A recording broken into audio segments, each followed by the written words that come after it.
Olá, família de Deus, seja bem-vindo a mais um podcast do Café em Família. E hoje aqui na mesa do café nós estamos recebendo um filho amado, um pai, um marido, um servo de Cristo, um discípulo de Cristo, como ele gosta, né, de considerar o seu currículo como o mais importante, como servo e discípulo de Jesus Cristo. É uma pessoa que eu tive a honra de trabalhar por muito tempo na iniciativa privada, né? Trabalhar juntos com ele. É um amigo de longa data e hoje nós vamos ter o privilégio de conhecer a sua história de vida e também vamos falar um pouco do seu livro recentemente lançado, que tem o tema Deus irá me salvar? E para contar um pouco da sua história, da sua trajetória e também mergulharmos um pouco nesse universo que está sendo colocado aqui dentro desse livro, estamos aqui com Anderson Rodrigues Faria. Seja bem-vindo, meu amigo. Muito obrigado. É uma honra, uma alegria. Realmente eu me sinto em família. Eu e o Fernando, a gente tem uma história junto, né? E eu aprendi a admirar o Fernando como marido e como pai. Eu creio que uma das maiores vitórias que um pai pode ter é criar os filhos nos caminhos do Senhor. E esse prêmio, esse troféu, vocês dois conquistaram, né? E não tem prêmio maior para um pai e para uma mãe do que ver os seus filhos nos caminhos do Senhor. Então, eu que agradeço pela oportunidade. Bom. Muito bom. Um prazer mesmo tê-lo aqui, viu? É o seguinte, eu queria falar um pouquinho com você que nos acompanha, que nos assiste, que tem assistido até os podcasts na íntegra, né? Todos eles. Mas às vezes você que não tem um tempo maior de assistir todo um podcast, vai aparecer aí no card uma playlist dos nossos cafés expresso. O que é isso? É um pedacinho da entrevista, um pedacinho forte, encorpado, assim como o expresso, para que você possa acessar e assistir parte da entrevista, tá bom? Isso aí. Pô, Anderson, nossa vida praticamente ela começou se entrelaçar, né? Nosso relacionamento, a nossa amizade já tem muitos anos, né? Até antes mesmo de começarmos a trabalhar juntos, em função da igreja que nós frequentamos juntos, né? Tivemos experiências juntos, né? Então, assim, eu conheço uma parte da sua história, mas para aquele que está nos ouvindo, aquele que está nos assistindo, né? Quem é o Anderson? Ele nasceu onde, né? Onde você foi criado? Como que foi essa sua trajetória, né? Da sua vida até chegarmos aqui, né? Como que foi? Eu nasci em Uberlândia. Meus pais vieram, meu pai de Monte Alegre, minha mãe de Tupaciguara. Eu acho como muitas famílias em Uberlândia, né? E aqui em Uberlândia eles se conheceram. Tenho 3 irmãos. Nós tivemos uma criação à moda antiga, onde os pais ensinavam questão de caráter, de ética. Então, eu creio que eu tive uma infância normal, nada anormal, nada fora daquilo que a gente considera, na época, vou falar na década de 70, nada fora do normal, né? Uma coisa que eu lembro, e isso eu lembro muito bem, desde criança, sempre que eu ia falar em Deus, em Jesus, eu tinha uma vontade muito grande, eu sempre tive uma fome muito grande de conhecer Deus, de ter experiência com Deus, de saber mais de Deus. Então, eu lembro que eu sempre tive muito essa busca, essa procura. Desde pequeno? Desde criança. E aí, são 50 e poucos anos caminhando, mas a gente deve entrar, né, nessa questão de quando eu realmente me rendi a Cristo e quando eu tive a experiência de rendição a Cristo. Mas eu digo que a minha infância foi uma infância normal. Estudei sempre em escola pública, Grupo Bom Jesus, Escola René Janete e Messias Pedreiro. E passei em primeiro lugar no vestibular de agronomia em Viçosa. E lá eu formei. Eu nunca estudei um dia numa escola particular. São outras épocas, né? Mas é interessante, quando você foi para Viçosa, você foi o filho que saiu primeiro da casa dos seus pais? Sim, ou não? Foi o primeiro. Com 17 anos. E foi um desafio, né? Porque grande.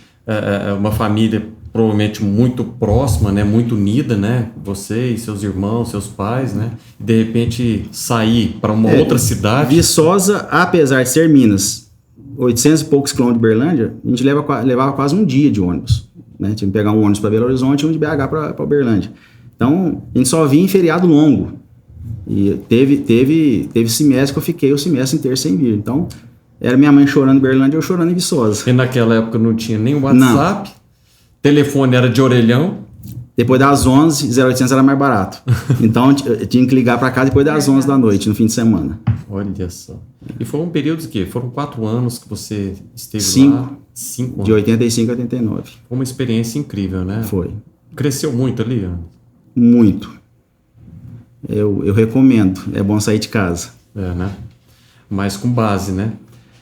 Porque se não tiver base é o fim. É o fim. Um risco, né? Quase que... porque o sair de casa e para outro ambiente, como você falou assim, recomenda e é bom, né?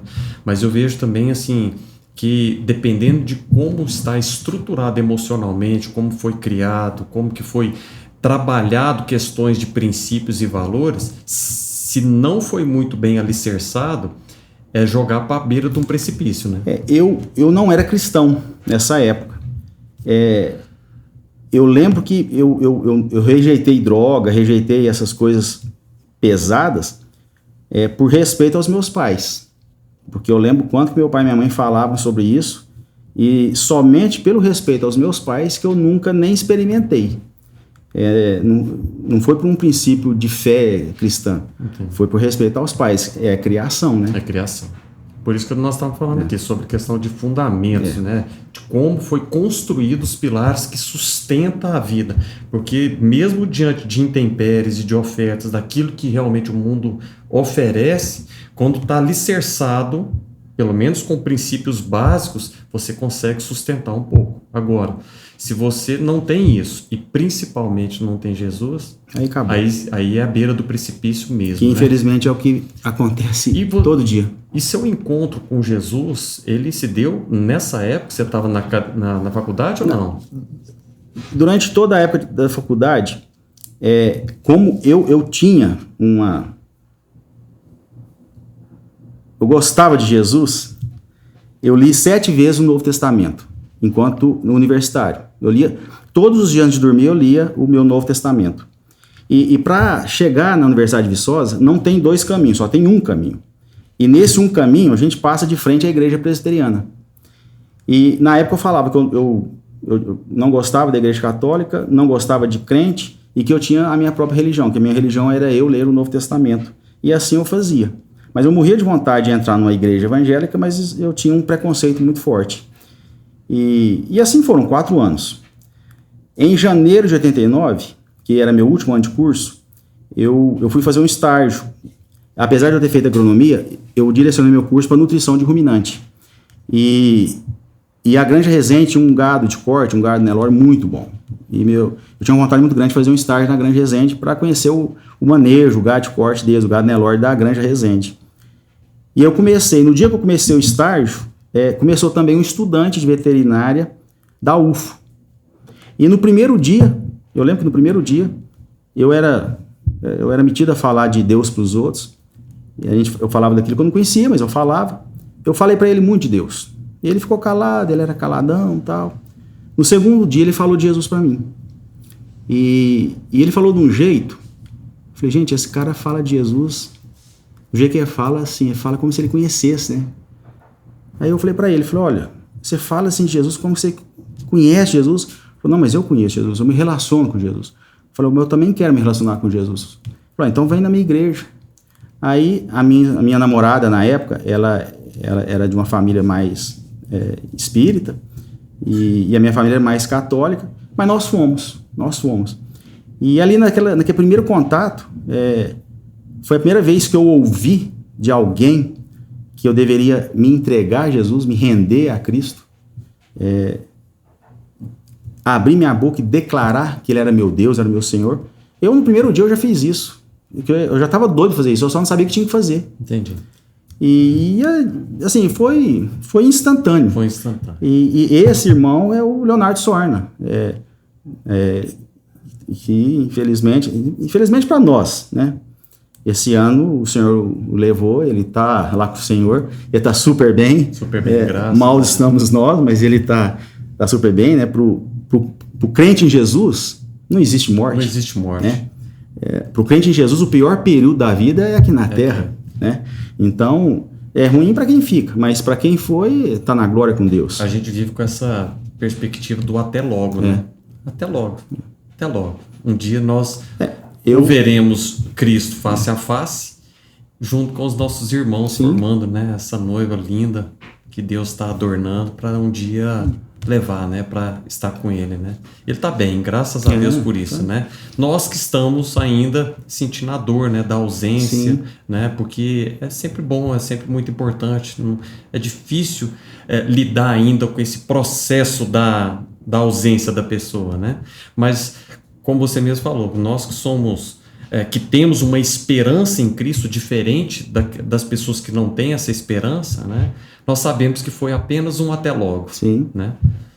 E aí, ele falou de Cristo para você, você teve aquele processo instantâneo ali? Comigo foi instantâneo. A minha namorada, que é minha esposa há 28 anos, ela já foi um processo assim, demorou uns 3, 4 meses, foi um processo mais lento. E desde o princípio, Deus sempre falou comigo, e Deus fala comigo pela palavra. Minha relação com Deus é palavra. E com a Elaine sempre foi música, louvor. Então, durante o louvor, ela chorava muito. Ela não sabia explicar o que estava acontecendo. Mas era um encontro espiritual entre ela e Espírito Santo e Deus, e que ela não tinha ainda entendimento disso. Então, foi durante os momentos de louvor que ela foi assim, tendo encontros com Deus, até que ela teve essa vontade, esse desejo também de se render a Cristo, de se julgar aos pés dele. E a gente era namorado, depois, isso foi na igreja metodista de Uberlândia, lá nós ficamos muitos anos, e foi lá que eu passei por vários ministérios. Eu creio que na igreja metodista eu só não fui pastor, porque até aula para criança eu dei. Foi talvez a pior experiência. Talvez não foi pastor de título, né? Título, né? Porque lá tinha um cargo, era conselheiro da mocidade. E a gente foi por alguns anos conselheiro da mocidade, uma mocidade linda, maravilhosa. Hoje são todos velhos pais. Já te chamam de tio Anderson, já, né? E muitos eu dei aula na escola dominical para juvenil, e depois para jovem, e hoje eles têm 40 anos. Bem de verdade que você, assim, se jogou para Jesus, né? Não foi aquela coisa assim, eu vou e vamos ver o que vai acontecer. Você já tinha um fogo que ardia no seu coração, mas não sabia como se entregar. Mas no dia que você rendeu, acabou. Você não olhou mais para trás. Não olhei mais para trás e eu entendi que vida com Cristo é coisa séria. É muito séria. E vida com Cristo não é fácil. E isso eu falo muito no livro. O encontro com Cristo é um encontro de morte. Quando a gente realmente encontra com Cristo, nesse encontro a gente morre. A gente morre para o mundo e para o pecado e nasce para Ele.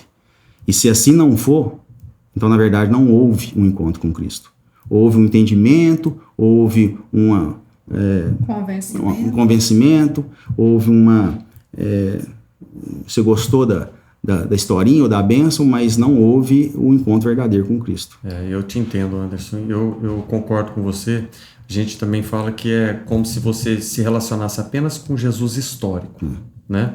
E muitos de nós, talvez quando eu falo por mim também, né? Eu passei um tempo apenas convivendo com Jesus histórico, mas não Jesus como meu irmão mais velho, como meu Deus, meu Pai, né? Que está em mim hoje, né? Que vive em mim e através do Espírito Santo de Deus vai formando e gerando esse caráter de Cristo, né? Para ser revelado para as pessoas através da minha vida, através da sua vida, né? E esse processo ele tem que ser profundo, precisa de ter esse entendimento. Sair desse estágio de apenas relacionar com Jesus histórico e mergulhar de fato, como você falou, morrer mesmo, morrer para você, morrer para o pecado, né? E passar a ter uma vida de novidade, né, com Cristo, né? E é possível, né? É possível. É possível, né? Dentro dos ministérios que você assim, ajudou dentro da igreja local, né? Eu vejo assim que eu te conheci muito trabalhando com mocidade. Foi o ministério que mais te aproximou assim, do desejo de servir, de chamado, ou não? Foi algo que foi assim, deixa eu tampar um buraco aqui e ajudar. É interessante, quando eu olho assim para todos os serviços, né, feitos dentro da igreja, que eu e minha esposa que a gente fez, teatro, fiquei 10 anos com teatro, e que era mocidade, né? Foi uma experiência riquíssima. Mocidade, na igreja metodista tem a escola dominical, então eu dei aula para juvenis, que são os pré-adolescentes, os adolescentes, depois para os jovens. É tudo muito gostoso, mas quando eu vejo e falo de tudo isso, desses serviços todos, qual ministério que foi? Foi um único ministério. O meu único ministério é ser um agente da reconciliação de Deus com as pessoas. E mesmo no trabalho, onde quer que eu vá, o meu ministério é esse, é ser um agente, é ser uma pessoa que leva a mensagem de quê? Da reconciliação de Deus com as pessoas. Seja através do ensino, seja através do teatro, uma pregação de púlpito, uma conversa em particular, ou, o mais importante, às vezes a gente prega Cristo calado, só com o nosso comportamento. Perfeito. As pessoas leem a gente, né? Tem muita gente que lê a nossa vida e não, às vezes não conseguem ler a Bíblia, mas conseguem ler Cristo em nós, né? É interessante isso, cara. Muito interessante. Bom, nós vamos entrar agora para uma etapa que eu creio que assim, vale muito a pena a gente aprofundar, porque o seu livro, Anderson, eu tive o privilégio de ler e ele é muito rico porque traz verdades profundas da palavra do Senhor, mas dentro de uma linha de raciocínio a respeito do plano da salvação. E o impacto que foi aquilo lá na cruz, o que aconteceu lá na cruz, o valor, a extensão, a profundidade, que tudo que estava compreendido naquele ato. E traz, de certa forma, uma reflexão através dessa pergunta do título, né, que é Deus irá me salvar?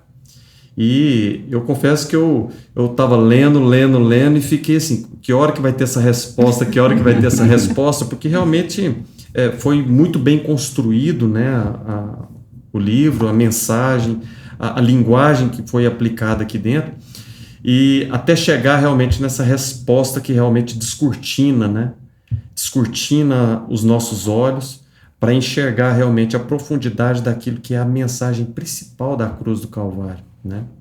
Para as nossas vidas, seja para quem está realmente dentro da igreja, seja para quem está fora da igreja, né? E eu gostaria de aprofundar um pouco nessa sua obra, né? Na verdade, na obra que Deus permitiu você organizar através do livro, né? Como surgiu a ideia de construir um livro? Surgiu quando essa... Foi uma luta. Uma luta que Deus travou comigo.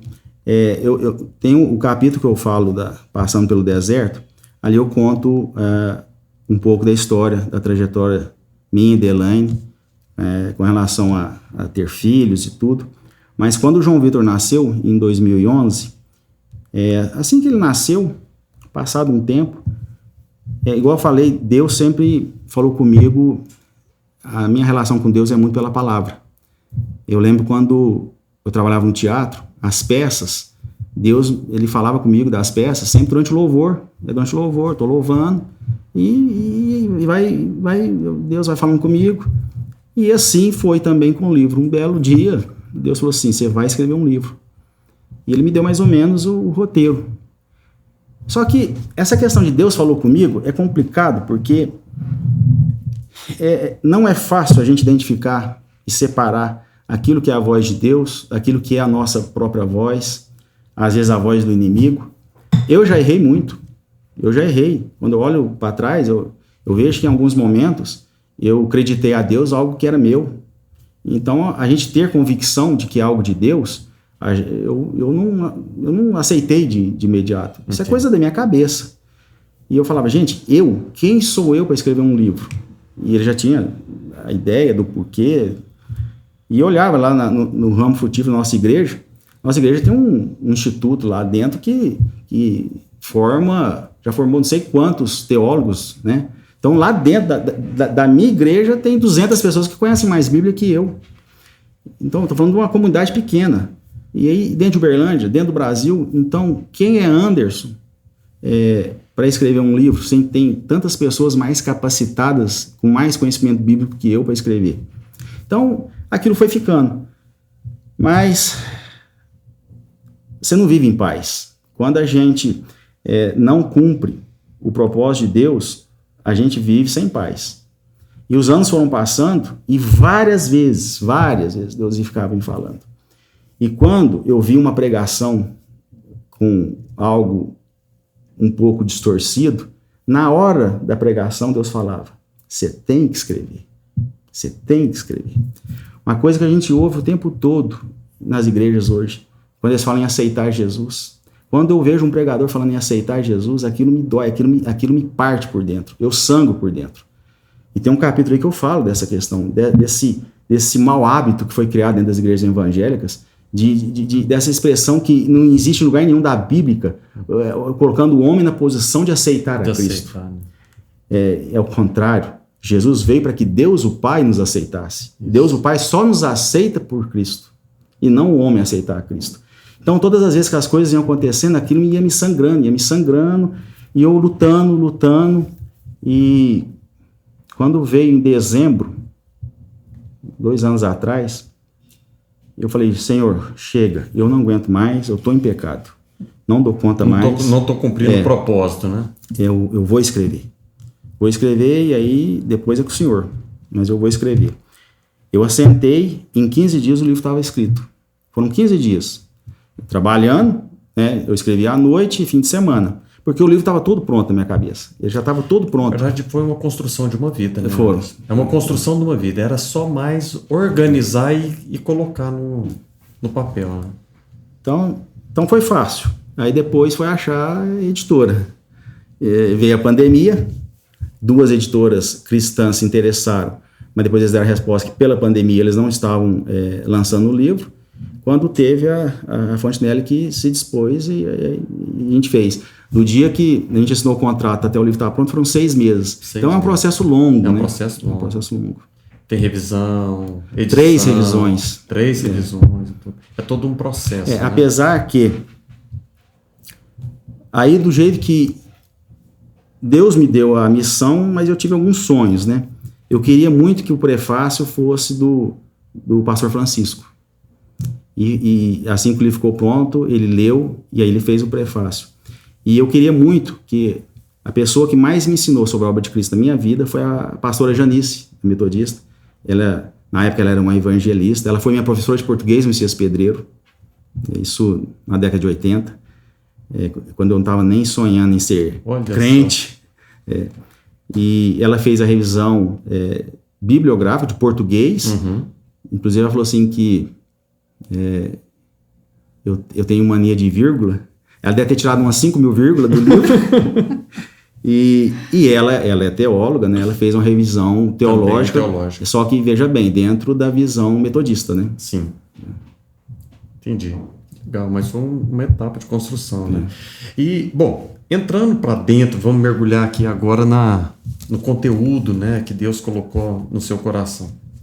Eu vi uma coisa logo no início do livro, achei muito interessante, porque você primeiro começa com uma abordagem relacionados à sua observação de como os cristãos estão hoje, em relação à sua percepção e como eles estão lidando com o processo de entendimento, igual nós falamos agora há pouco, do que é o plano da salvação. Será que eles estão, de fato, compreendendo o valor, a extensão, a profundidade do que isso aconteceu, né? E a gente sabe também que muitos sequer conhecem, de fato, o plano da salvação, né? E quando você escreveu esse livro, o que foi o maior anseio seu de despertar nos leitores do livro? Na verdade, uma tristeza muito grande que eu tenho, e eu creio que vocês têm, eu creio que todo cristão tem. Hoje nós temos nas igrejas, e vamos falar das igrejas evangélicas, mas eu creio que isso acontece em toda a igreja cristã, sendo evangélica, católica. Nós temos dentro das igrejas muitos, milhares de frequentadores de igreja, mas pouquíssimos cristãos. Porque o que é um cristão? O cristão é um seguidor, é um discípulo de Jesus. Frequentador de igreja tem milhares, mas cristãos, muito poucos. Eu já fiz pesquisa, na época que mexia com os jovens, trabalhava com os jovens, de perguntar por que Jesus Cristo é o seu Senhor. Me explica o porquê. Pouquíssimos, um ou outro, sabiam explicar e um pouco. Então eu vejo que existe uma ignorância muito grande. Jesus Cristo, a obra de Cristo é para Jesus ser o Salvador, mas não tem como ele ser o Salvador sem ele ser também o Senhor. Se você sair na rua perguntando, todo mundo quer ser salvo. Todo mundo quer o Jesus Salvador. Todo mundo. Agora, o Jesus Senhor, pouquíssimos se submetem. E não tem como você ser salvo sem servir ao Cristo Senhor também. Então, o objetivo principal, primeiro é dar entendimento, conhecimento. Né? O pecado, como que o pecado entrou na humanidade, isso não tem como a gente compreender a obra de Cristo na sua totalidade, sem a gente entender muito bem Gênesis, entender muito bem a origem do pecado, né? E depois entender o que realmente Jesus veio fazer. Qual que é a obra de Jesus? Como resgatar nossa relação com Deus, e nós temos Jesus como Salvador, mas também como Senhor. E Senhor quer dizer o quê? Dono. Então, a partir de hoje, eu não faço mais o que eu quero. Eu não faço o que está na minha cabeça. Agora eu tenho um dono. Agora eu faço o que ele quer. E eu acho interessante, as pessoas têm muito essa necessidade de saber o que Deus tem para a vida delas. E eu digo uma coisa com toda a segurança. Eu não tenho tanta dificuldade em saber o que Deus tem para a minha vida. Porque eu me relaciono com Ele. Eu conheço o caráter de Deus. E como é que eu conheço o caráter de Deus? Lendo a Bíblia. E meditando. E o que é meditar na Bíblia? Você pode ler a Bíblia como se lê um livro. E você pode ler a Bíblia, orando, lendo, orando. E aí Deus vai falando com você. Se você lê como um livro, talvez você lê um capítulo em 5 minutos. Se você lê meditando, você às vezes leva um dia inteiro. E às vezes só numa pequena parte. Eu lembro que teve um ano na minha vida que eu fiquei em João 15 quase que o ano todo. Em João 15. E Deus mudou minha vida com João 15. Olha aí. Então, nós precisamos ter esse entendimento de como que o pecado entrou na humanidade e o porquê da necessidade de Jesus vir. Não sei se eu já posso entrar nisso. Pode, vamos lá, fica à vontade. Eu anotei aqui 3 pontos. Agora, eu vejo às vezes, eu sou tido como às vezes um cara radical. Mas o que eu aprendi com Cristo, que não tem meio termo com Jesus. Não tem. Só que essa é a realidade da humanidade hoje. É nós encontrarmos o meio termo. Quando a gente olha para tudo, está todo mundo encontrando o quê? O meio termo. O meio termo. Com Deus não tem meio termo. Ou é, ou não é. Ou a gente está em Cristo, ou nós estamos fora de Cristo. Ou a gente caminha com Ele, ou a gente não está caminhando com Ele. Não tem meio termo. Na verdade, Jesus é radical. Tem algo mais radical do que ele falar que só existe um caminho para a salvação? O mundo hoje, ele quer ensinar a gente a ter vários caminhos. Jesus vem e fala, não tem vários caminhos. Só existe um único caminho que sou eu. Você só vai chegar até o Pai por mim. E isso, no mundo de hoje, na cultura que nós temos hoje no mundo, isso é um radicalismo absurdo. Absurdo. É uma mensagem que fere os ouvidos. Fere? Fere os ouvidos. Então você quer dizer que só você é salvo? Não, só eu sou salvo, não. Mas só é salvo quem está em Cristo. É um único caminho, não tem dois. Então, a primeira coisa assim, que eu quero falar. Primeiro ponto, todos nós, todo ser humano é pecador. Todos, não tem exceção. E não tem um mais ou um menos. Não tem pecado maior, pecado menor. Todos nós somos pecadores, somos no mesmo nível. E aí, Deus, ele odeia o pecado. Deus não suporta o pecado. O pecado, ele produz em Deus uma ira muito forte. E eu acho interessante que tem um ditado popular que diz o seguinte: Deus ama, Deus odeia o pecado e ama o pecador. É isso? É isso que está na Bíblia? Não. Olha o que está na Bíblia. Deus odeia o pecado. E o pecador, ele o julga e o condena. E qual que é a condenação? Qual que é a sentença que Deus dá para todo pecador? A morte. A morte. Então, falar que Deus odeia o pecado e ama o pecador, Deus odeia o pecado e Deus condena à morte o pecador. Então, todos nós estamos condenados à morte. Isso é uma realidade. Quando nós nascemos aqui nesse mundo, parido pelas nossas mães, nós já nascemos condenados à morte, porque nós somos pecadores. Nós nascemos com toda a herança de pecado que veio lá de Adão e Eva. Nós somos pecadores. E nós estamos condenados à morte.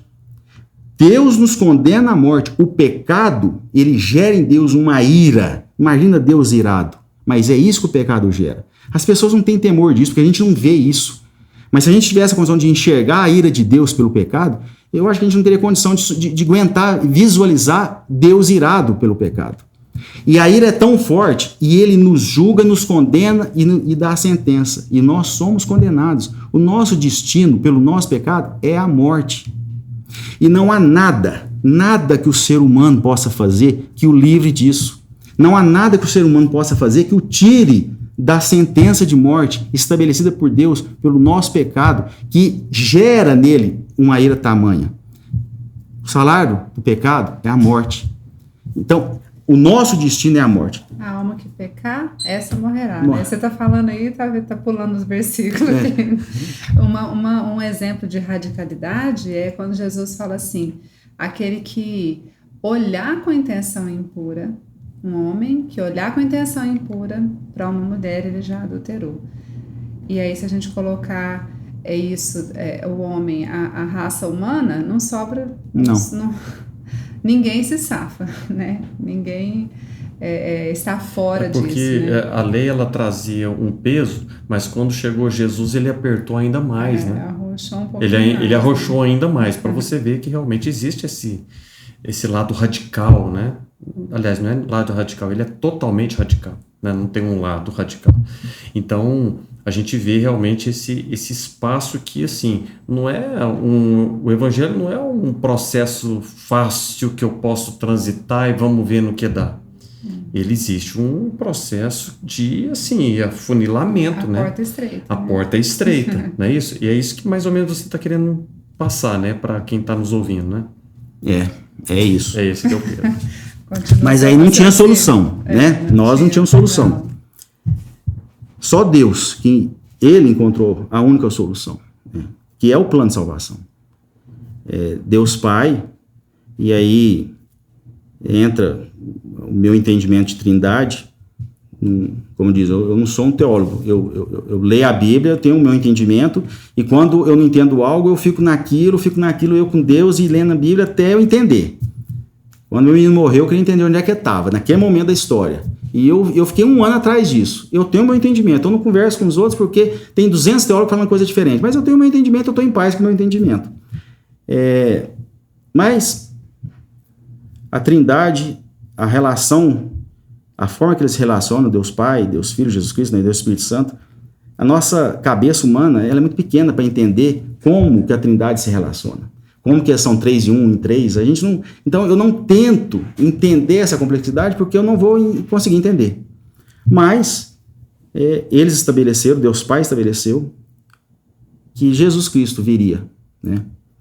Ele despojaria de sua divindade, sua posição celestial. Tudo que foi criado, Jesus estava junto, foi criado por ele, nele, para ele. Ele fez parte de tudo, desde o princípio. Mas por 33 anos, ele despojou-se da sua divindade e veio em forma de homem, em forma humana, corpo humano.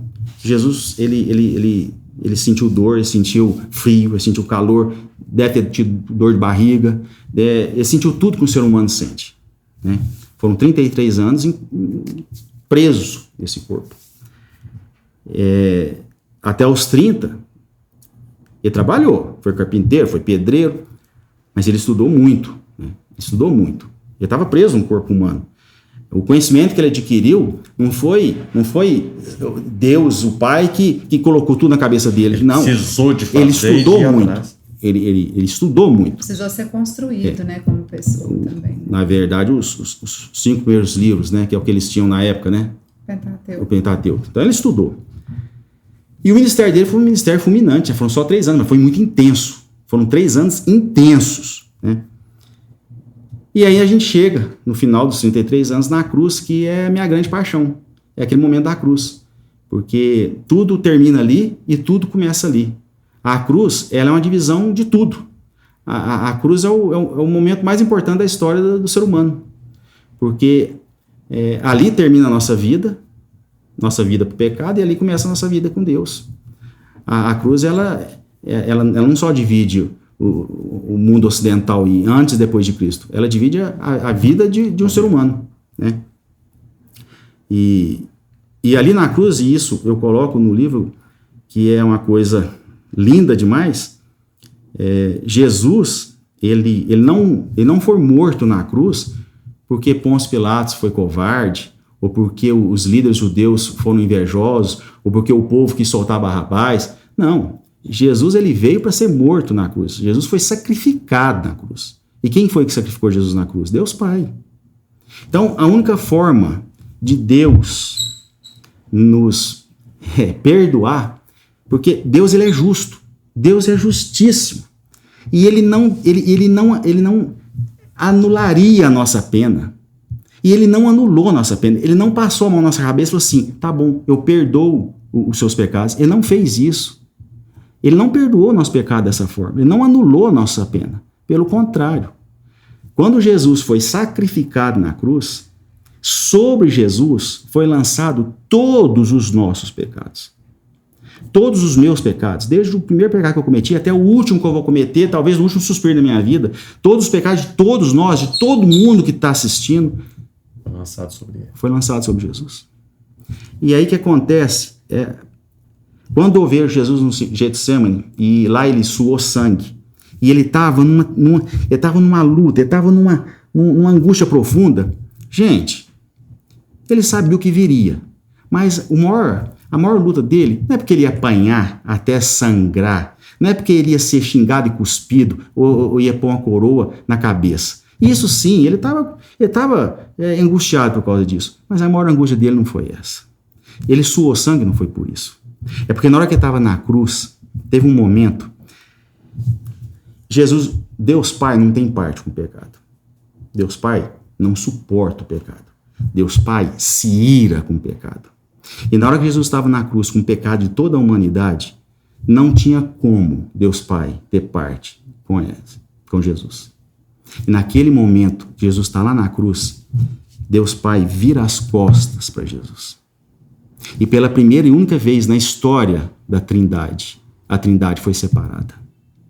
E é por isso que Jesus suou sangue. Porque ele sabia que ele ia se afastar do Pai. E ele fez isso por obediência ao Pai e por amor a nós. E quando ele estava sozinho, maldito, a palavra de Deus diz, ele estava maldito. E ali ele morreu, ele foi sacrificado por Deus Pai. Deus Pai lançou sobre Jesus toda a sua ira pelos nossos pecados. Toda a sua ira, toda a ira de Deus pelo pecado da humanidade, Deus Pai lançou sobre Jesus lá na cruz. Todos os pecados cometidos pela humanidade, Deus Pai lançou sobre Jesus e sacrificou Jesus. E o sangue de Jesus escorreu ali na cruz. E aí o que acontece? A partir desse momento, eu não vou entrar na questão dos 3 dias, mas a partir desse momento, Jesus abre uma única possibilidade de nós, pecadores, termos os nossos pecados perdoados. Que é como? Nós crermos em Jesus. Nós crermos no que Jesus fez. Nós abrirmos a nossa boca e nós confessarmos Jesus Cristo como nosso Senhor e Salvador. Aqueles que assim fazem, esses estão salvos, porque quando Deus Pai olha para essa pessoa, ele não enxerga os pecados, ele enxerga o sangue de Jesus cobrindo essa pessoa. E aí quando ele enxerga o sangue, então aquele está perdoado. Mas e aquele que não se rende a Cristo? E aquele que faz a opção de não crer em Cristo? Como fica? Continua com a ira de Deus sobre ele, continua com a condenação de Deus sobre ele. É simples assim. E não há nada que o ser humano possa fazer boas obras, ser bonzinho, falar palavras bonitas, que mude aquilo que já é. Que já está determinado. E é interessante, né, Anderson, que a gente vê tantas pessoas vivendo uma vida parecendo que precisa de Jesus morrer de novo na cruz. E ele não vai fazer isso. Já foi feito. O que foi feito já foi suficiente, né, para redimir toda a humanidade. Eu falo no livro, quanto tempo Jesus ficou na cruz? Né?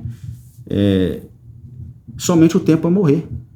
Cruz é um lugar que você vai para morrer e sair. Só que muitos vivem uma vida inteira na cruz, agonizando, e não morre. Não morre. Por quê? Porque não quer morrer. Eu já ouvi isso de muitas pessoas.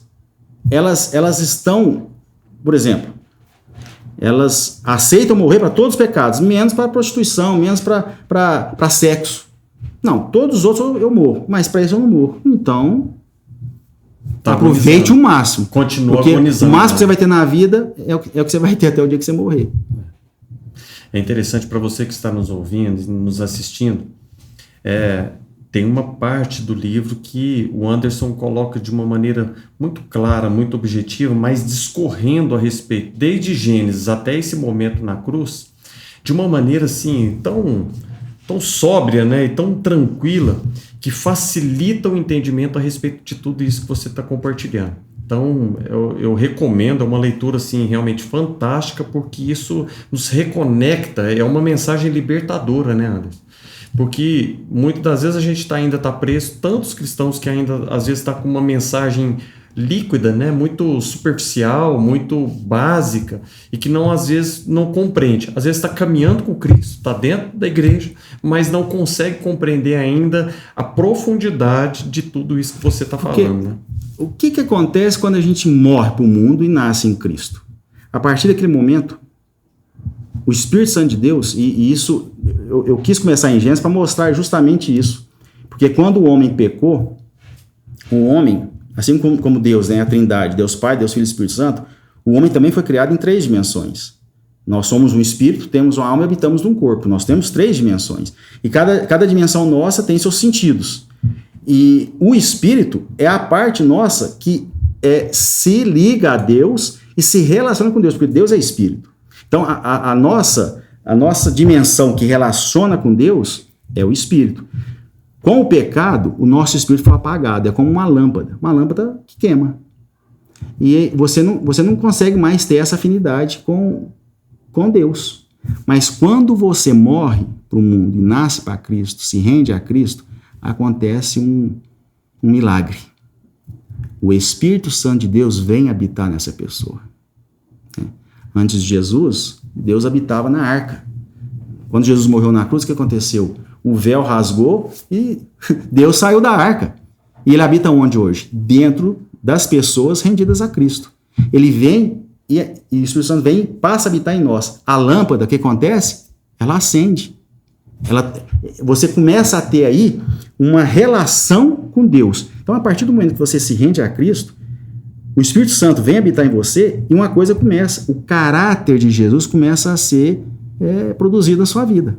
Então, se você está 20 anos dentro da igreja e o caráter de Cristo não está aparecendo, será que realmente houve uma rendição? Será que realmente o Espírito Santo está ali porque 20 anos e o caráter não muda? Porque o caráter de Cristo, ele está sendo implantado todos os dias dentro daqueles que são cristãos. Naturalmente traz transformação. Transformação radical de vida. Né? O cristão é aquele que aceita ser corrigido, porque ele quer agradar a Deus. Ele aceita a correção. Ele aceita, ele está lendo a Bíblia, ele identifica um pecado da vida dele, e aquilo imediatamente ele confessa esse pecado, ele pede perdão, e o verdadeiro arrependimento, arrepender de um pecado, é você tomar a decisão de não cometer mais. Então, agora, uma questão, né, Rosiane, que você falou. Então você não peca? Não, todos nós pecamos. A diferença é, antes de Cristo, antes de eu ter minha vida com Cristo, o pecado me dominava. Né? O pecado, ele ditava a minha vida. E a gente levava a vida assim. Depois de Cristo, o pecado não mais me domina.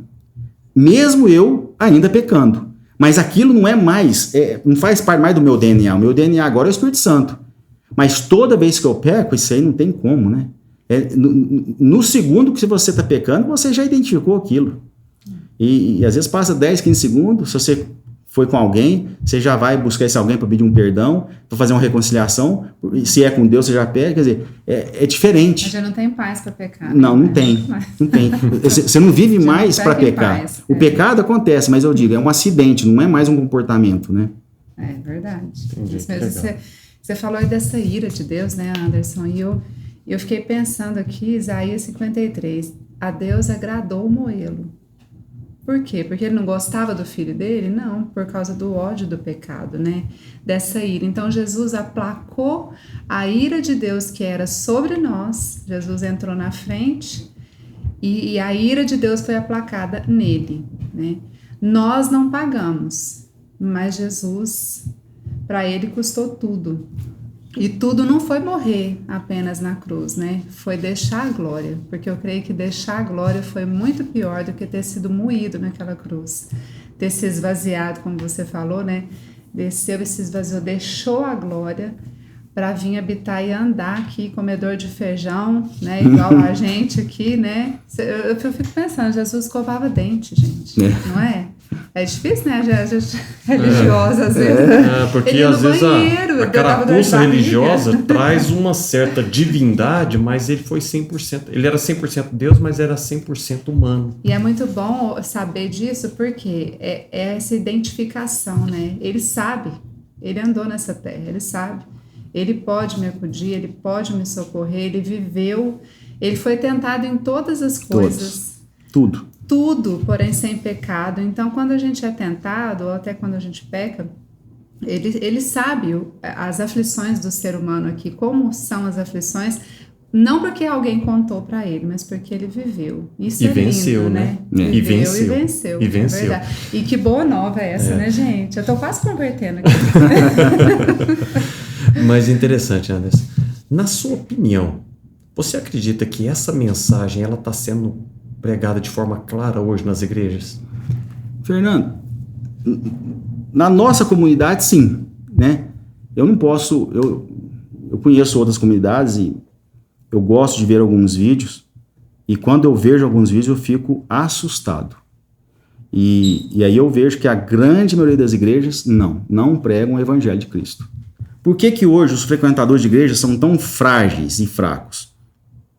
Como que é o evangelismo hoje? Tem alguém com dificuldade financeira, ou com problema no matrimônio, você chega para ele e fala assim, fulano, vamos lá na minha igreja, cara, porque Jesus vai curar seu matrimônio, Jesus vai te abençoar financeiramente. Aí a pessoa chega lá em busca disso. E assim é o começo da vida dele na igreja. Passado 1 ano, 2 anos, 3 anos, isso não muda. Porque se aquela igreja não prega o evangelho de Cristo, ele não vai ouvir de ninguém o evangelho de Cristo. E ele vai acostumar a estar ali para ficar recebendo de Deus, onde as pessoas buscam as bênçãos de Deus e buscam o Jesus Salvador. Mas o Senhor, não. E é onde que se frustra, né? Vive sempre aquele cristão frustrado, porque a expectativa dele não está alinhada ao propósito e à vontade de Deus, né? Porque nem sempre o propósito de Deus é te dar um carro. Nem sempre, e na verdade não é nem sempre, não é esse o propósito de Deus para a sua vida, em nenhum momento, né? Na verdade, e eu falo, né, tudo posso naquele que me fortalece. E tudo posso. Vamos ler os versículos antes? Eu coloquei no livro aí. O que fala antes? O que Paulo está falando ali? Ele está falando, é o contrário que as pessoas usam esse versículo. Ele fala o seguinte, que ele pode viver na pobreza e não abandonar a fé, ou ele pode viver na riqueza e não abandonar a fé. Porque tem gente que abandona a fé porque tem dificuldade financeira e abandona a fé. Tem gente que abandona a fé porque ganha tanto dinheiro e abandona a fé. Ele fala, eu sei viver em nas duas circunstâncias, situação. Com fome e com fartura. Tudo posto naquele que fortalece, em qualquer circunstância. Ou seja, é um evangelho totalmente diferente, mais consistente e profundo do que essa coisa rala que muitas das vezes é colocada. Porque às vezes é quase como se fosse uma frase de efeito, né? E não uma palavra do Senhor. Eu gosto de ver, né, como que os 12 apóstolos morreram. É só a gente fazer uma pesquisa, como é que os 12 morreram. Foram todos matados pela fé. Eles foram mortos pela fé que eles tinham em Cristo. E quando a gente olha hoje, eu creio que já existe uma certa perseguição aos verdadeiros cristãos. Nós, quando a gente toma essa posição por Cristo, às vezes a gente é mal visto até dentro das igrejas, porque a gente é tido às vezes como radical, e eu prefiro ser visto como radical pelas pessoas da igreja, mas estar em Cristo e honrando o evangelho de Cristo. Mas mesmo dentro de igreja a gente pode às vezes ser mal compreendido. Por quê? Porque as pessoas, eu falo que hoje eu vejo pessoas entrando para a igreja evangélica, passam 1, 2 anos, a vida delas não mudou em nada, o caráter não mudou em nada. Se o caráter não mudou, onde que está a obra do Espírito Santo na pessoa?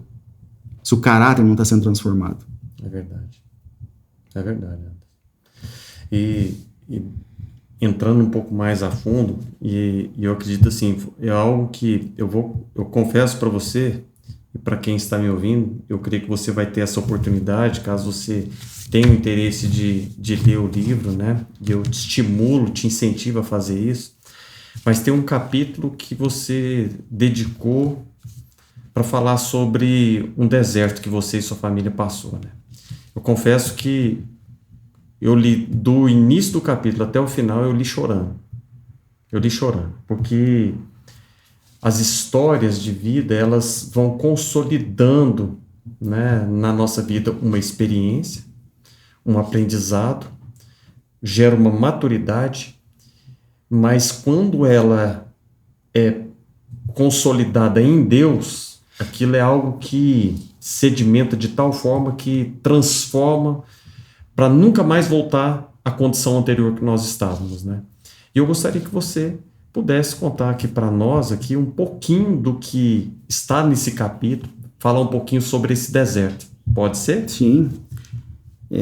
Eu creio que todo cristão em algum momento ele passa pelo deserto. Esse deserto ele pode ser mais longo ou mais intenso de acordo com a dureza do coração. E aí quando eu vejo o meu deserto, eu falo, nossa, meu coração era muito duro, porque foi intenso e foi longo. Mas foi assim que Deus conseguiu atingir partes da minha alma que não teria outra forma de atingir. Deserto é um lugar de tratamento, é um lugar de amadurecimento. Quando eu olho para trás eu falo, foi difícil, mas foi necessário. Isso aí é igual quando os pais da gente corrigem a gente. Na hora da correção, a gente fica às vezes até revoltado, mas depois que passa, fala, foi necessário. Essa correção eu tinha que ter recebido. E o deserto é um lugar de amadurecimento, um lugar de correção. Eu e Helena, nós nos casamos em 93, estávamos muito bem profissionalmente, muito bem na igreja, e no início a gente não queria ter filho, passou um tempo a Helena queria, eu não, uns 2 anos, mas aí a gente já queria. E começou uma luta para engravidar. A Helena não engravidava de jeito nenhum.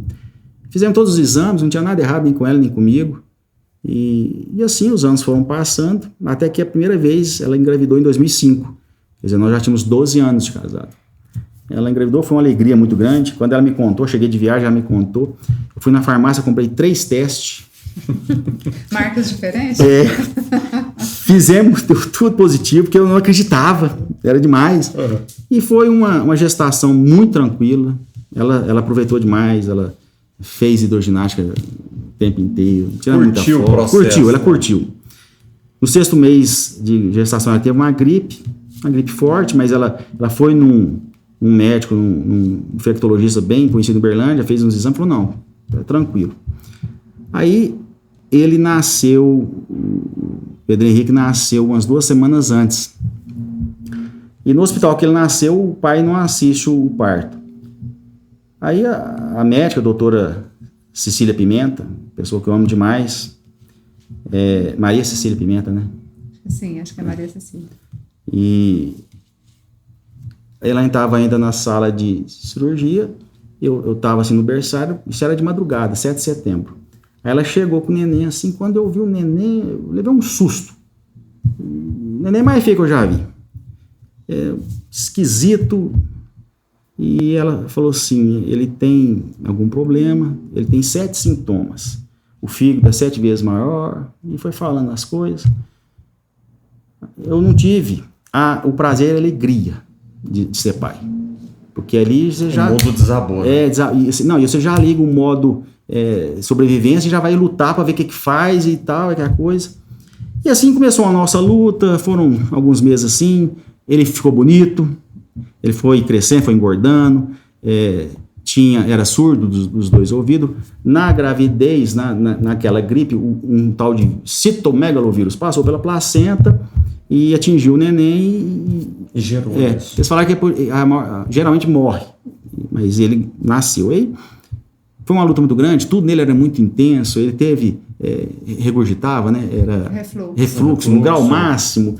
Foi uma luta, mas ele foi ganhando peso, ele dobrou o peso, eu já estava com 5,5 kg, e ele era surdo, eu consegui uma cirurgia para ele em Bauru, que é o melhor centro do Brasil, né, para surdez. Eles vão pôr um implante para ele ouvir um pouquinho e desenvolver a fala. A gente estava indo para Bauru, entre Uberlândia e Uberaba, ele começou a passar mal, liguei para a médica, falou, não, corre para o hospital. A gente já estava perto de Uberaba. Quantos meses ele estava? Ele estava 5 meses. 5 meses. Aí nós chegamos no hospital escola, ela mandou ir para um hospital, eu errei, fui para o hospital escola. Aí lá ficou às 4:30 da tarde, a médica, a diretora chamou ele na sala e falou que tinha falecido. E assim, é um momento difícil, porque eu lembro que ele ficou na salinha, cheio de aluno. A gente foi lá 2 vezes. Primeiro tinha que deixar eles por marca-passo, aí nós fomos lá. Tinha muito de aluno em volta e tudo. Aí quando a gente estava voltando da sala da diretora, a gente passou de frente a essa sala, não tinha ninguém mais, estava tudo escuro, uma senhora lavando o chão. Aí eu olhei assim para ela com a cabeça assim, fez assim, aí tinha uma maca, uns panos. Aí eu fui lá, desenrolei os panos e estava ele lá. Então, eu lembro que ali naquele momento ali me deu um desespero, assim, um desespero tão profundo. Eu falo que ali naquele momento eu dei o primeiro passo no meu deserto, sabe? Algo morreu dentro de mim, algo... E aí, assim foram algum tempo. A Elaine engravidou ainda nesse ano, foi a segunda gravidez da vida dela. Ela perdeu no 3º mês, depois em 2009 ela engravidou, perdeu no 3º mês. As 2 gravidezes ela perdeu do mesmo jeito. A gente descobriu no ultrassom, no 3º mês, faz ultrassom, não tem coração batendo. Ela foi internada, tomou abortivo, pôs para fora, não limpou tudo, foi para o centro cirúrgico fazer curetagem. Então, foi muito sofrido. A gente estava indo embora para casa em 2009 e falou assim, não, bem, eu não aguento mais. A gente já estava na fila de adoção, já tinha um tempo. Bem, você que sabe, não vamos ter mais filho não, vamos só ficar na fila de adoção. E assim ficou. Aí, a gente não usava nada para evitar, nem nada. Ela estava com 43 anos, eu também. Se com 30 não engravidar, com 43 é que não vai engravidar mais, né? Aí, em janeiro de 2011, ela falou, tô achando que eu tô grávida. A gente fez o exame, não, tava grávida. E a gente não comentou com ninguém. O pastor Francisco, que era sempre foi meu conselheiro, falou, não vamos fazer festa não. Vamos ficar quieto, sem fazer festa. Mas também no seu coração e no dela também, assim, as expectativas já tinham diminuído tudo, né? Não fez festa. Porque não. o deserto ainda estava acontecendo. Não. Você ainda estava no processo do deserto. Tava. Aí ela tomava o hormônio na maior dose que podia tomar. Aí chegou no 4º mês, o médico falou, pelo motivo que perdeu das outras 2, não perde mais. Aí agora vamos... Ela tomou um anticoagulante, né? Toda noite ela aplicava na barriga, de um lado, do outro, para melhorar a circulação na placenta e tudo, né? Médico, cara, absurdo. E isso eu já estava na Ruraltec, né? Eu já trabalhava com o Fernando. Eu comecei a trabalhar com o Fernando. Quando eu comecei a trabalhar com o Fernando, que foi dia 8 de fevereiro de 2011, eu não sabia que ela estava grávida. Não sabia. E aí, quer dizer, toda a minha história com a Elaine nessa gravidez, o Fernando acompanhou bem de perto. Aí quando foi o Pedro Henrique nasceu 7 de setembro. 10 de setembro, nasceu o João Vitor. Mas dentro do meu coração, é incrível, né? Como que isso o inimigo faz a festa. Porque lá dentro, lá no meu íntimo, ficava, nossa, vai nascer doente, vai nascer doente. Fazia ultrassom, eu ficava morrendo de medo. E aí, como é que tá? Aí, dia 10 de setembro, lá no Santa Genoveva, lá eu pude entrar, eu assisti o parto. O médico, o doutor Pirillo, Marconi Pirillo. Luiz Pirillo. Luiz, né? Não, acho que é Luiz Pirillo. Marconi Pirillo. É primo dele. É primo dele. É o Luiz, né? É lá de Goiânia, o Luiz Pirillo. E o Marquinhos, pediatra. Aí o Pirillo tirou o João Vitor, entregou pro Marquinhos. Marquinhos fez aqueles testes que eles fazem. E você dentro da sala de cirurgia. Assistindo ali. Com o coração batendo. Não, eu conto isso no Quando livro. eu falo batendo assim, mais acelerado, né? Eu nunca imaginei que um ser humano pudesse tremer daquele jeito. Eu tremia do pé à cabeça. Mas ninguém percebeu isso. Não era uma coisa física. Era um negócio... é estranho explicar. O Marquinhos veio com ele e me entregou e falou assim, ele já sabia, né? Nossa história toda. Deu teste Apgar 10, é 100% saudável. E me entregou. A foto que a gente tem, que ele tirou, eu peguei ele assim e encostei na Elaine, porque eu tinha medo de cair com ele, de tanto que eu estava tremendo. Eu falo que, eu creio que isso era eu saindo no deserto. Entendi. Foram 2040 dias no deserto. Então, assim, foi um período... Quer dizer, essa é a minha história. Não estou dizendo que quem tem filho, perde filho, tem que passar por isso. Não, essa é a minha história. Exato, comigo foi assim que aconteceu. Nesse período todo, Deus ministrou muita coisa. Deus estava tratando coisas profundas que estavam lá dentro. Tratou coisas entre eu e Elaine, muita coisa. Eu aprendi a base do casamento, eu aprendi foi no deserto. A base do casamento não é o amor. Não é. Eu e Elaine, nós chegamos num ponto, nós tínhamos todos os motivos para separar. Porque o que acontece? Isso é bom quem está assistindo, se alguém passar por isso. Nós perdemos um filho. Estávamos numa dor muito profunda, num luto muito profundo, e cada um passa o luto de um jeito. Aí eu falava assim, não, eu não vou conversar com a Elaine do que eu estou passando, porque ela também está sofrendo. Então eu não conversava com ela. E ela não conversava comigo. E isso é terrível, porque o tempo vai passando e os dois vão se distanciando emocionalmente. Chegou num ponto, a gente falou assim, nosso casamento acabou. E por que nós nos separamos? Eu e Elaine não separamos porque nós sabemos o que é um casamento. O que segura um casamento é o compromisso firmado entre os dois e Deus. Baseado na palavra que eu e ela empenhamos com Deus, de que nós estaremos juntos até que a morte nos separasse, nós decidimos, nós não vamos separar. E nós nos separamos. A aliança, né? O significado da aliança e o propósito do casamento. Né? E aí o que acontece? Naquele momento de deserto, você não enxerga as coisas direito, mas o tempo vai passando e Deus vai curando. Deus tem acesso à parte da Elaine que ele não tinha, a partes minhas que ele não tinha, e ele foi curando essas partes e a gente foi sendo fortalecido e nos preparando até o João Vitor nascer, com eu e a Elaine a Elaine com 44, eu com 43, aí nasce o João Vitor, né? Hoje ele está com 10 anos, quando eu escrevi o livro ele estava com 8. Graças a Deus, uma criança muito abençoada, é cristão, ele fala que ele está só esperando ter 12 anos para ser batizado, ele já optou por Cristo, ele já escolheu Jesus, ele já se rendeu a Jesus, ele lê a Bíblia dele todos os dias, nós nunca precisamos de falar. Ele faz o devocional dele. Todo dia, ele levanta muito cedo, de domingo é 6, 6h30, vai, toma o café dele, volta, pega a Bíblia dele, só domingo que ele não faz isso porque a gente faz o nosso culto. Aí ele pega a Bíblia dele, lê a Bíblia dele, ora, vai lá, depois, aí começa o dia dele. Todos os dias é assim, e nós nunca precisamos de falar. Quer dizer, que valor que isso tem, né? Agora, uma coisa que eu sempre falo, eu e Elaine, nós temos um princípio. O máximo que a criança puder ter de contato com coisas de Jesus, cristãs, de Deus, ele tem que ter. Então, ele tem lá em casa um pai e uma mãe que testemunham Cristo. Mas, desde o maternal, ele estuda em escola cristã.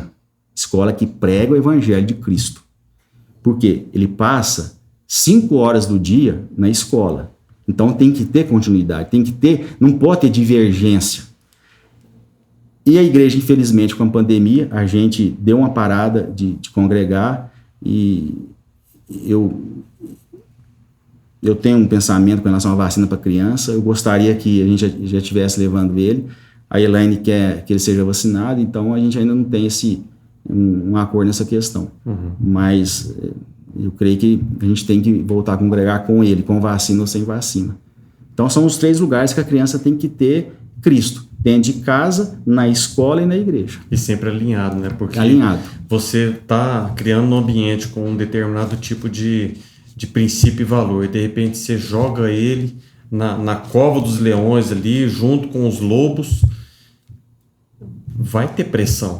Vai ter pressão. E não significa que nós devemos criar eles dentro de uma bolha, não é isso. Mas a questão é que quanto mais a gente tiver condições de colocar em princípios desde pequeno, formar o seu caráter, no dia que ele entrar no ambiente de lobos, vai estar tão convicto que não vai ficar vulnerável a esses ataques, né? Exatamente. É desse jeito, né? É o que a gente vê.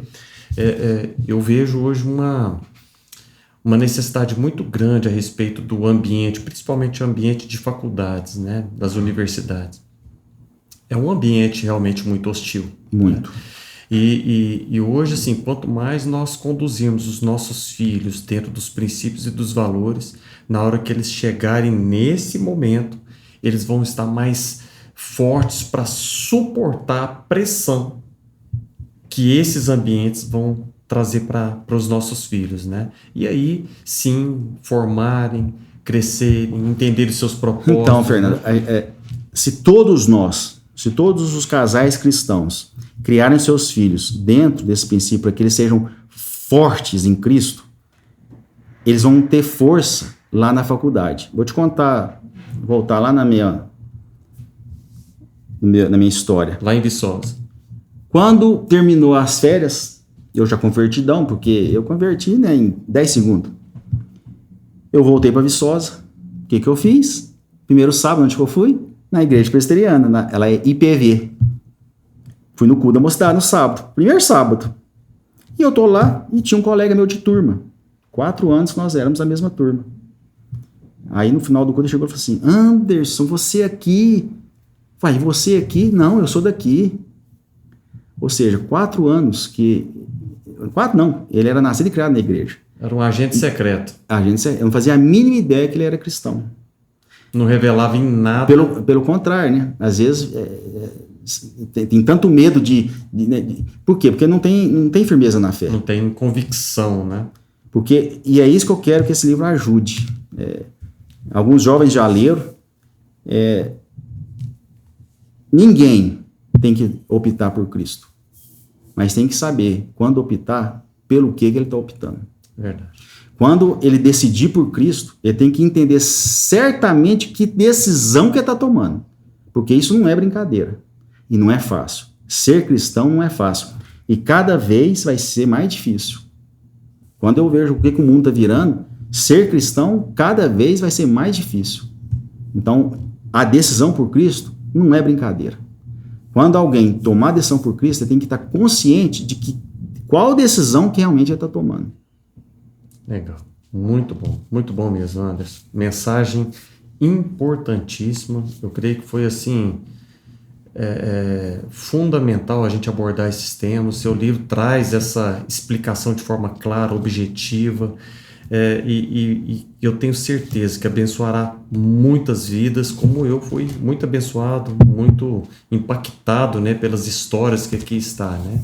E para as pessoas que estão nos ouvindo, estão nos assistindo, Anderson, onde que eles podem encontrar o seu livro?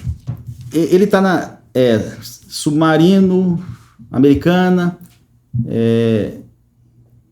aquela outra lá na Amazon?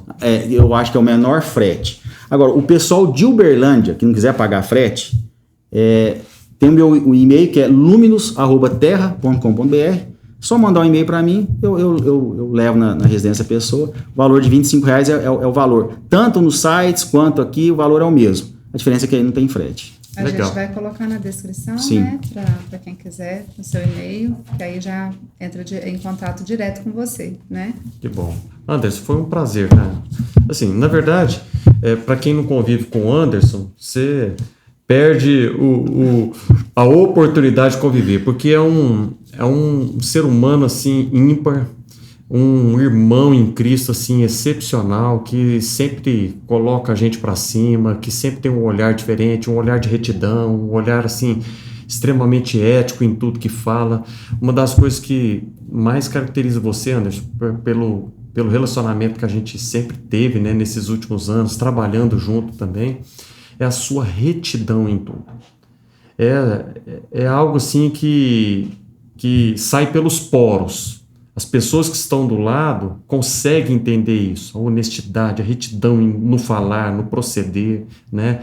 Na maneira de pensar e o amor por vidas, né? Sempre um amor por vidas, né? E eu vejo a maneira como você relaciona desde uma pessoa, desde uma criança até o mais velho, com alegria, com irreverência, mas sempre pautado na palavra do Senhor, né? Alinhado debaixo dela.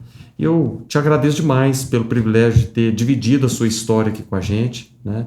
Muito obrigado mesmo. Amém? Amém. Eu só quero terminar com o fim da história. Eu achei que você ia deixar com Não. Você vai dar antes spoiler. disso. Ai, meu Deus. Então, Jesus, ao ser sacrificado na cruz, ele levou a condenação que nós temos. Então, com isso, nós temos o perdão do pecado. Tá bom, mas isso não nos dá direito de vivermos a eternidade com Deus. Isso só nos dá o perdão dos nossos pecados. Só que aí entra outra coisa. Como Jesus, ele cumpriu a lei, ele viveu os 33 anos, e ele cumpriu a lei toda, a lei de Deus todinha, ele não pecou, ele não cometeu nenhum pecado. Ele recebeu um galardão de Deus, que é a eternidade com Deus. E esse galardão, da mesma forma que Jesus levou a nossa condenação, esse galardão que é a eternidade com Deus, ele também lança sobre nós. Graça e misericórdia. Misericórdia de Deus. O nosso pecado, Deus nos condena à morte. Jesus foi e morreu no nosso lugar. Misericórdia de Deus. Graça de Deus. Deus deu um presente para Jesus, por ele ter cumprido a lei de viver a eternidade com o Pai. E Jesus nos lança esse presente. Um presente que nós não merecemos. É a graça de Deus. Então a obra de Jesus ela é completa. É misericórdia e graça de Deus. Aquilo que nós merecíamos, ele levou ao nosso lugar. E aquilo que nós não merecíamos, ele nos deu. Graça e misericórdia. E para terminar, quem está nos assistindo, o que nos leva para viver a eternidade sem a presença de Deus, no inferno, não são os nossos pecados. E isso a gente tem que ficar claro. Porque os nossos pecados, o próprio Jesus já deu jeito nisso. O que nos leva a viver a eternidade sem Deus é nós não nos rendermos a Cristo. É nós optarmos em não nos rendermos a Cristo. É isso que nos leva para o inferno. Não são os nossos pecados mais, porque isso Jesus deu jeito. Então agora o próximo passo é de cada um de nós. A gente pode optar. Na cruz tinham 3. Isso eu falo, né? Quando eu falo das palavras de Jesus na cruz. Um se arrependeu. Ele se arrependeu. Ele se colocou na posição de pecador, se arrependeu. E ele é o primeiro convertido a partir da cruz, né? Porque ele se converteu na cruz. O outro, o que o outro fez? Blasfemou o tempo todo. E aí eu faço uma pergunta aí no livro. Jesus falou para aquele que se arrependeu: hoje mesmo você vai estar comigo no paraíso. O que foi que Jesus falou para aquele que blasfemou o tempo todo? Vocês lembram? Nada. Silêncio. E é assim até hoje. Aqueles que se arrependem e se rendem a Cristo, eternidade com Deus. Aqueles que blasfemam, que não querem parte com Deus, vivam o máximo. Porque o dia que morrer aqui, está decretado o fim e a eternidade sem Deus. O que nos leva para a eternidade sem Deus não são mais os nossos pecados. É a nossa decisão por não nos rendermos a Cristo. É isso. Amém. Anderson, e diante disso aí que você compartilhou, né, veio um versículo que é o meu coração, que fecha com esse entendimento que você disse, você compartilhou aqui, né, com a gente, que é lá João 3, no capítulo 16, diz que Deus amou... Versículo 16. Capítulo 3, versículo 16. Porque Deus amou o mundo de tal maneira que deu o seu Filho unigênito para que todo aquele que nele crê não pereça, mas tenha a vida eterna. Essa é a boa nova, né? E tem a ver com fé, né? Com crer e com fé, conforme você compartilhou aí. Porque Deus enviou o seu Filho ao mundo não para que condenasse o mundo, mas para que o mundo fosse salvo por ele. No versículo 18, o desfecho aí, né, do que você estava falando, que não são os nossos pecados, né, ou os pecados das pessoas que vão levá-los ao inferno, né, como você falou, ou a uma vida completamente sem Deus, e sim o não crer em Cristo, né? E aí aqui no versículo 18 diz assim: quem crê nele não é condenado, mas quem não crê já está condenado, porque não creu no nome do unigênito Filho de Deus, né? João 3, 16, 17 e 18. E né? não tem meio termo e não tem segunda chance. Ou seja, não dá para ficar em cima do muro, né? A palavra diz que Deus já reconciliou o mundo com ele. Então a salvação já foi anunciada, já foi cumprida, já foi feita, o que hoje... Então, às vezes a pessoa fala assim, não sei, né, o spoiler aí, né, não vou dar spoiler, não, mas sabe de uma coisa? Depende muito mais, o primeiro passo de Deus já foi dado, depende muito mais de nós hoje, né, pela fé, crermos, né, para ser salvo. E se render a Cristo. E você que está ouvindo essa mensagem, ela é poderosa, ela transforma vidas, ela é talvez a maior decisão que qualquer ser humano pode tomar na sua vida. É verdade. Que nós estamos aqui no bate-papo, é uma entrevista de amigos, né? A gente está conhecendo a sua história, você falou um pouco a respeito do seu livro, mas se você que está nos ouvindo, está nos assistindo e quer de fato se render a esse Cristo, você pode fazer agora. Feche os seus olhos, coloque o seu coração nas mãos do Senhor, se rende a esse Jesus Cristo e Ele vai te encontrar de uma maneira assim que vai te inundar. Ele vai te abraçar de uma maneira como ninguém aqui consegue te abraçar, mas Ele vai te abraçar de uma maneira especial. E toda essa mensagem, tudo aquilo que o Anderson colocou, que foi feito lá na cruz do Calvário, é para você, foi para nós, é para você, é para as pessoas que você ama, e você tem esse privilégio, essa oportunidade de se render a esse Cristo. E que Deus abençoe sua vida, essa decisão que você pode tomar agora, e mesmo que você de repente já caminha com Cristo, conhece esse Jesus histórico, é tempo ainda de você se render totalmente, se entregar, né? Se derreter nas mãos de Cristo, e Ele vai transformar a sua vida.